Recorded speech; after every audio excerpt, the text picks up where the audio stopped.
So that's all she wrote. Liverpool have finally won the Premier League title after a 30-year wait.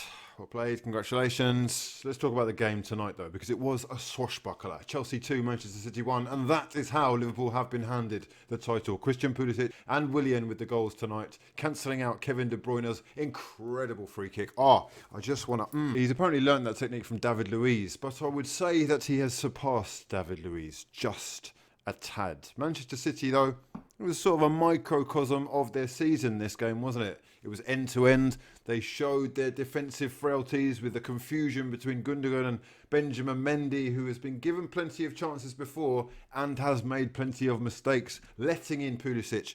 No communication there, clearly, and the pace of the young American doing the business. Kind of ironic as well that he is a former Borussia Dortmund man, getting the job done for Jurgen Klopp, the former BVB coach. And you've got to hand it to Chelsea. They really gave us a game. They are determined to solidify that Champions League spot, and I'm sure that fans there will be confident that they can pip Brendan Rodgers' Leicester City to that third place. If they carry on playing like they were today, I'm sure they'll be in with a shout. Pulisic, the man of the match. However, De Bruyne's goal was the highlight for me. I've watched it about 25 times already. Beautiful technique. Lifted it up and over and under. He sort of side foots it. It's great. Very disappointed to see Raheem Sterling, who was set free right at the end. De Bruyne linking up with Mahrez on the left-hand side. Mahrez with the first or second time pass into Sterling, who only had to touch it on one more time. And there was an open goal tap-in. It just reminded me of Harry Kane not squaring it to Sterling.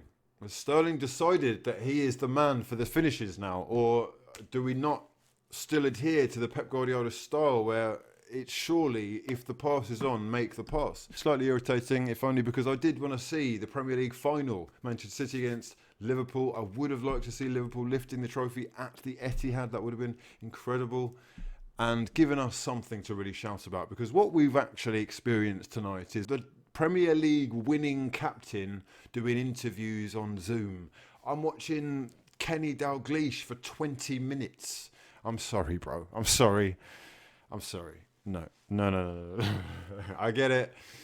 And, you know, the love-in is going to continue for quite some time. The run has been incredible. But let's focus on tonight. Mount, Kante and Barkley in the middle, with Willian, Giroud and Pulisic up top. Alonso, Rudiger, Christensen and Azpilicueta. Fernandinho had a bit of a nightmare, didn't he? Really good work, I think, to stop the goal line clearance, or the goal line clearance in general. And there was another which Pulisic could have taken advantage of. He'd connected with the ball properly. He didn't. He scuffed his shot, and it was a sliding challenge, I think, from Kyle Walker to save the ball going over the line. And goal line technology actually worked this time, which was... Hey, well done, lads. Liverpool's lead at the top of the Premier League table is mathematically impossible to better now. And so they have won the Premier League. Beautiful scenes of glorious emotion. So it's now all about the interesting stuff. Relegation is what we're interested in now. Will Norwich, Aston Villa and Bournemouth get out of the shit that they're in?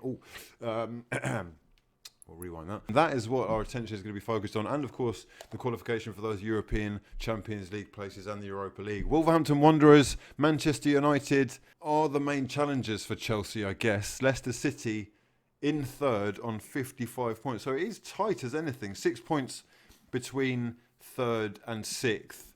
And then 6 points between sixth and ninth. You would think that it's a stretch too far for Arsenal right now. But Sheffield United... I wouldn't write them off just yet. They're going to have to improve the energy levels. Much appreciated for all the love on the videos recently. If you are new to the channel, make sure you subscribe and drop the video a damn like if you breathe oxygen. Let's have a look at what is going to be coming up on the channel. We've got Aston Villa against Wolves. That is two clubs with very differing aspirations. Aston Villa trying to cling on to their Premier League status, and Wolves absolutely flying. Watford against Southampton. Watford need points as soon as possible. Southampton should be safe, about 10 points clear of the relegation zone, I think. Crystal Palace against Burnley. Both of those sides have done quite well this season, I would say. Burnley look to be safe as well. They're kind of pushing Arsenal. I think they're pushing Arsenal. Have they taken over Arsenal? Oh, no, they had taken over Arsenal until we took the lead today. Okay, 1 point behind Arsenal, Burnley. Not the worst season. But as we can see at the bottom of the table, Norwich on 21 points. It looks like they're going to be gone. Aston Villa, Bournemouth, West Ham and Watford all going to be fighting it out. And if they're not careful, Brighton could slip back into that conversation as well. Let's have a look at the race for the Golden Boot, which is where a lot of attention is going to be turning now as we search for interesting topics and lines of conversation as the football season comes to an end. Jamie Vardy with 19 goals, Mohamed Salah with 17, Aubameyang with 17 as well, Aguero with 16, Danny Ings with 16, Mane with 16, Jimenez with 15, Rashford and Martial with 14, and Tammy Abraham with 13. We're not going to go any lower than that, even though it does include the likes of Harry Kane, Raheem Sterling, Gabriel Jesus and Kevin De Bruyne, who has 10 goals and 16 assists this season. What a performance. I mean, if we add up total goal contributions, then who is the best? Mohamed Salah has 17 and 7 assists, so 24. Vardy is on 23, Mane on 22, but De Bruyne on 26 is far and away ahead, and that is the reason why he still, for me, is going to be the Premier League Player of the Year. His impact in games is there for you to see clearly, and he is a joy to watch. And his free kick tonight, I just want to stress again, wow.